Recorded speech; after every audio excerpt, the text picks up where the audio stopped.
All right, boys and girls, here is our book for today. It's called Our Tree Named Steve. And the author of the book is Alan Zweibel. And what does the author do? That's right, the author writes the words. And then we have the illustrator, David Cotreau. And what does the illustrator do? Right, he draws the pictures. All right, so our book starts out, Dear kids, a long time ago when you were little, Mom and I took you to where we wanted to build a house for us to live in. But in order to build there, men had to come and clear the land.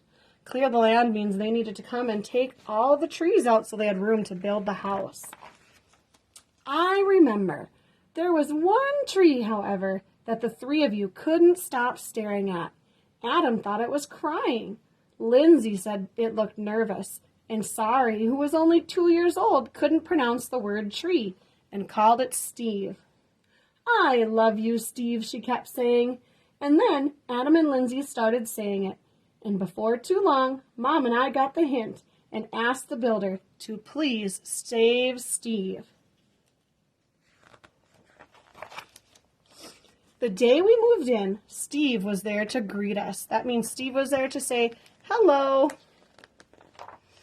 He quickly worked his way into our lives as a swing holder, a target, third base, a hiding place, and a jump rope turner. Look at all the different things that tree can do. And whenever our dryer broke, he held our underwear with pride. Yes, right there in the center of our yard was this weird-looking tree grew to become the center of our outdoor life. Through all our barbecues, campouts, dance parties, or when Adam and Lindsay started getting crushes on the Simon kids next door, Steve adjusted to every need. And it wasn't always easy, standing tall through snowstorms in the winter. We have snowstorms, don't we? Or when Uncle Chester napped in the hammock. Couldn't have possibly been fun. Not to mention the time that the sewer overflowed and Steve sucked up all the smelly water before it drowned Kirby. Kirby's their dog. Look at, he's over there on the house. And the sewer, that's all the water coming from the bathroom. Probably pretty gross water. And why would the trees soak up water? What do trees need to grow? Then Steve got so sick that the tree doctor had to give Steve a haircut that made him look like a big thumb. Through the years, Mom and I have tried to show you, in a world filled with strangers, the peace that comes with having things you can count on, and a safe place to return after a long, hard day or a long trip. Which brings me to the point of this letter. Last week, a storm hit our area. Oh no.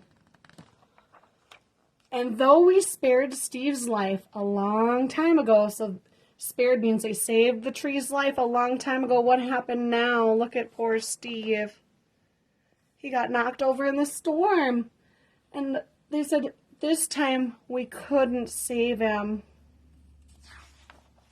How does it look like the mom and dad are feeling? They look pretty sad, don't they? Are we sad? Sure we are. But even in his final moments, when he could have fallen on our house, Sari's swings, or Kirby's house, or Mom's garden, Steve performed his last trick and protected all of us in the very end. And friends like this are hard to find. So when you come home from Grandma's next week, Steve will not be able to greet you as he's done in the past. I'm sorry. But please know that Steve will always be with us, in our hearts, in our thoughts. Look at, there's more coming. There's 3 dots. More coming to the story. And in a different tree at the other end of our yard. Can you guys see what they turned Steve into? Look and see if you can figure it out. What did they turn Steve into? I'll help you out. they turned Steve into a tree house. They used the wood from Steve to build a tree house. And it says, love, Dad. Dad was the one writing the letter to the kids in the book because they were gone at Grandma and Grandpa's. The end.